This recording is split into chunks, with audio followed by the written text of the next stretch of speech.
put the eggs in a colander first and then in a bowl. The reason for that is that so they can soak.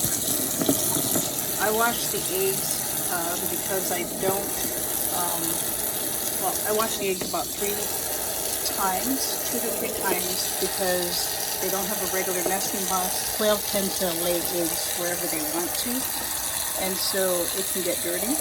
But I don't have room in the refrigerator for all these eggs. Probably, I don't know, maybe 100 eggs or so. I try not to wait till it gets too long. So I soak them in water just to kind of loosen up any feathers or other things. 1, 2, 3, 4, 5, 6, 7, 8. So there's a dozen. Oh, 9. I think one wasn't totally complete, but 12 in each. And then if something's floating, like this one right here is floating, I throw that away because it's there's something wrong with it. So that's the other reason of putting it in a bowl, is to not just have them soak, but to see what floats. So I take those, and they get, these are all shells from these eggs here, and I just want to show how I prep it. So I usually take it, each one, and I, underwater, and I kind of rub it with my hands to get any film off of it. And I use a soap that's biodegradable and also okay to use on food to clean it.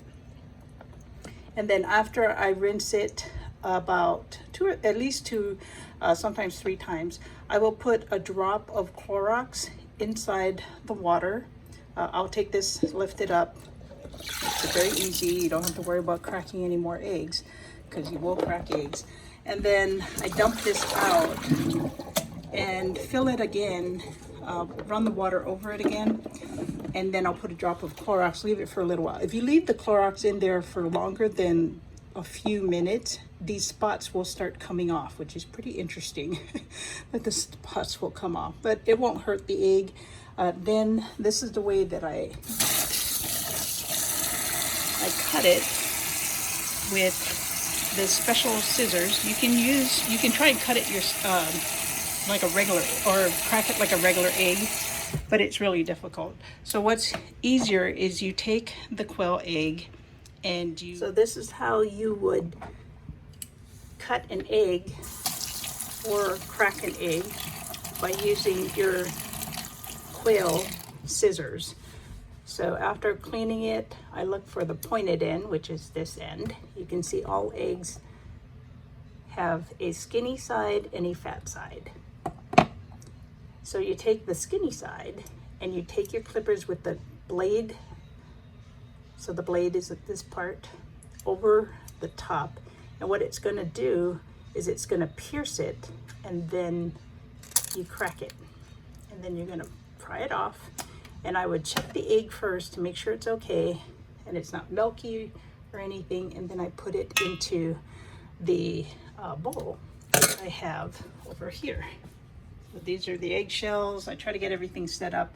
And I usually leave my egg yolk bowl here. After I've washed them, I crack them outside of this, because that would just make them dirty again. So I usually crack them right around here, check it, dump it in, and then I put the top there. Or you could crack it over your already existing bowl that you will have cracked shell eggs. Now these eggs, you can easily put them in the compost pile like this. I usually crush them before I put them in the compost pile. Or you could wash them out and I put them in the air fryer. I smash them all down first, because if not, they start flying around in the air fryer. And then they dry, so when you crush them down like this, they don't fly around as much. And then I just dry them out so that the white part, which is the egg white, is not sticky anymore. But when you do that in the air fryer, I would highly recommend you put some kind of a wax paper or something on the bottom, because if not, you will get egg whites stuck all over your air fryer. Then you can grind it up. It'll already be smashed like this when you do that, But when you grind them up, you can feed them back to your chickens or to your quail as calcium instead of having to buy more calcium.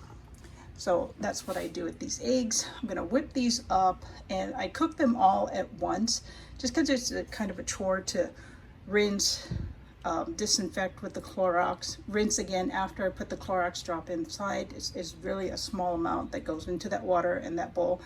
And then once I crack them all, I will cook it all as a scrambled egg, and then I will freeze some of it, or somebody gets them. Right, Callie? You like quail eggs? She also likes quail eggs just like that, raw. And she hasn't gotten sick or anything, and that's fine. And they're much smaller than a regular size egg. So that's how I prep the quail eggs.